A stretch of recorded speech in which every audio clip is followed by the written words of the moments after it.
海贼王中的海军为什么强大？是能够焚尽一切的岩浆，是能够冻结世界的寒冰，还是那个震天动地的陨星？真正的强大也许并不来自力量，而是那道任何人都无法摧毁的正义信念。大家好，我是卓本，今天想聊的是海军们的故事，那些在战斗以外的正义。路飞在东海遇到的最强对手是谁？是克利克还是阿龙？其实整个东海最让路飞无解的是斯莫格，作为早期登场的自然系能力者之一，强度直接领先了好几个版本。能够变成烟雾的他，是那个时候的路飞绝对无法战胜的对手。斯莫格不仅实力强劲，对手下也非常严格。驻守在伟大航路入口处的罗格镇，如同门神一般，多年来不知道干掉了多少海贼。但就是这样的硬汉，也有非常柔情的一面。当镇上的小女孩拿着最爱的3层冰淇淋，不小心撞上了斯莫格的裤脚，斯莫格脸色一黑，抓住小女孩的脑袋。所有人都以为他要发飙，结果却是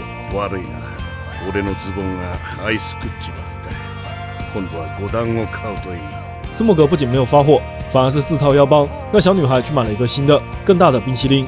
比起把海贼们全部赶跑，他更清楚自己到底在为谁而战。生逢乱世，何为正义？每个想为自己的信念而战的人，都需要弄清楚内心的真正所求。斯莫格是这么做的，也是这样影响自己的部下达斯奇。眼镜妹达斯奇从登场开始就和索隆有很深的渊源，不仅因为他和索隆儿时好友古伊娜长得一模一样，还因为他也有着和剑士同样的想要变强的野心。可是当他追随着斯莫格追击草帽一伙来到阿拉巴斯坦，却被颠覆三观。想要毁灭国家的是被海军认可的玩下七武海，而想要保护国家的反而是那些被海军视为罪犯的海贼。达斯奇最后被罗宾轻易击败，又吃了克洛克达尔带着真实伤害的嘲讽，丧家之犬没有资格谈什么正义。达斯奇破防了，陷入迷茫。当路飞出现在他面前询问克洛克达尔的去向时，达斯奇最终还是选择给敌人指路。弱小的自己只能将拯救国家的希望寄托给了海贼。最后草帽一伙真的创造了奇迹，却累到直接在街上睡着。海军拥有了将敌人一网打尽的最佳机会。这次轮到达斯奇拦在了所有人面前，阻止了对草帽一伙的抓捕。事后情绪低落的达斯奇见到了斯莫格，斯莫格没有怪罪他放走了敌人，但他却因为自己的无能而懊悔不已，心中的正义已经破碎不堪，毫无斗志，只想休息了。这次斯莫格发飙了。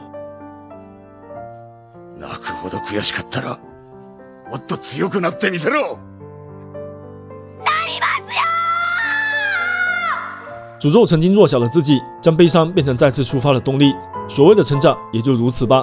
一个人的能力有限，总有我们做不到的事。然而对于心中信念的坚持，永远是穿透惊涛骇浪的一盏明灯，照亮前进的轨道。我想对于正义的坚持，那个男人的行动就是最佳回答。斩船侠剔骨，我要承认，当年第一次看到剔骨的时候，总觉得这么凶肯定不是善茬。可是剔骨只用了5秒，就狠狠打了我的脸。看到部下受伤，剔骨毫不犹豫地扯掉自己的正义披风，为他包扎伤口。明明总是一副恐怖的表情，却比任何人都渴望世界永远和平。虽然与草帽一伙是敌对关系，但心里面总是希望这个硬汉不要输。当中了3日的计策被甩下了海列车，剔骨并没有放弃，而是不顾一切的沿着海列车的轨道狂奔。强烈自责让他痛哭流涕，但那份顽强就算是狂风暴雨也无法掩盖。如果我护送的犯人再次逃跑，会有多少普通百姓要流血流泪？即便是在不平等的俗世中，依然有正义的存在。这个世界上从来不缺聪明人，而那些正直过头的傻瓜们也同样可爱。剔骨用自己的行动诠释了责任，背负着沉重的正义，哪怕是用性命来捍卫这份意志。和剔骨一样的傻瓜还有汉尼拔。2年前作为大监狱推进城的副监狱长，汉尼拔脑袋里每天想着的都是如何代替麦哲伦让自己转正，时不时就会把自己的野心脱口而出。但跟这份自信比起来，他却是菜得一塌糊涂，工作态度懒散又敷衍，胆小还带有逃避心理。就当所有人都以为这又是一个搞笑角色的时候，汉尼拔拿出了绝对配得上自己野心的行动，只身一人挡住了路飞、克洛克达尔、伊万克夫和圣平组成的越狱梦之队。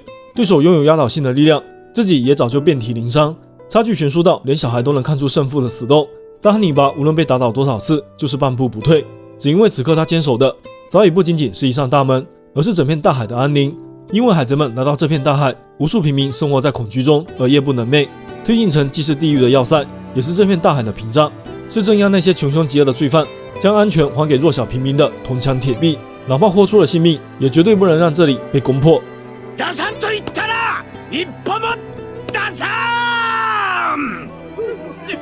这个平凡的人类如此真实，又是如此执着。他也会恐惧，面对突如其来的混乱，陷入恐慌，无所适从。他也有欲望，总是毫不掩盖自己的野心，却因为麦哲伦那句“在我赶到前坚持住”，便拼尽全力恪尽职守。他也有坚持，即便完全不是眼前怪物们的对手，但只要一息尚存，就半步不退。只因为他很清楚，自己身后是整片大海的安宁，这份正义再沉重，也要为了那些无法战斗的人而战斗下去。地狱的看守者不是诸天神佛，只是一群有血有肉、舍生忘死的平凡人类而已。比起那些光鲜亮丽的战绩，也许正义的真正含义是守护好那些需要守护的人们。当大将藤虎以一个赌徒的身份加入德雷斯罗萨这场乱局，手下询问战斗如何布置，藤虎却要求先叫来更多医疗班，并且希望可以调查清楚观众人数、城市人口、国家的人口，这些跟战斗无关的任务立刻遭到质疑，真的有必要吗？藤虎的回答是：数えるべきなのは、まず敵の数よりも守るべき人の数じゃござんせんか。驱逐敌人是为了保护那些无法保护自己的人们，永远都不应该忘记正义的初衷。藤虎在整个德雷斯罗萨乱战中的表现，可以用一个谜字来形容。他有着绝对压倒性的实力，但他选择了旁观这场战斗，将赌注下在了草帽一伙这边，寄希望由他打败豆腐朗明哥，成为改革七武海制度的起点。看起来好像藤虎怂了，可是，在战斗结束后，藤虎又做出了惊人之举，率领全体海军向饱受了10年苦难的利库王和这个国家下跪道歉，将世界政府的脸面弃之不顾，这名阴干了自己的上司元帅赤犬。拥有强大力量的人并不少见，但懂得如何在恰当的时机使用自己力量的人才是真正的难得。其实，在动画里还有一段漫画里没有的情节，小女孩手里的气球不小心飞到了天上，正在伤心时，突然看到气球又飞了回来，原来是一个不知名的大叔帮她把气球找回来了。我愿称之为中立果实的正确用法。当草帽大船团离开德雷斯罗萨时，藤虎在见识到所有民众都想帮助草帽的热情后，选择用一片废墟域将追击他们的敌人全部砸入海底，做一件行李。然后就是藤虎在得岛的第2次道歉，这次是给路飞的。藤虎自知自己没有资格来追击这些拯救了国家的真正英雄，所以只能用这种悄摸摸的方式来感谢他们的努力。藤虎还以为自己做的天衣无缝，结果不巧被战国看到了。所谓的正义到底应该是什么样？也许从来没有标准答案。正义也许无关乎力量，看似渺小的人物也能做出伟大的选择，将自己的本心贯彻到底，坚守住自己的梦想与信念，热血无悔，即为正义。我是朱伟本，以上就是本期海贼王海军正义事迹的小盘点，欢迎在评论区和大家分享你的看法，我们下期见啦！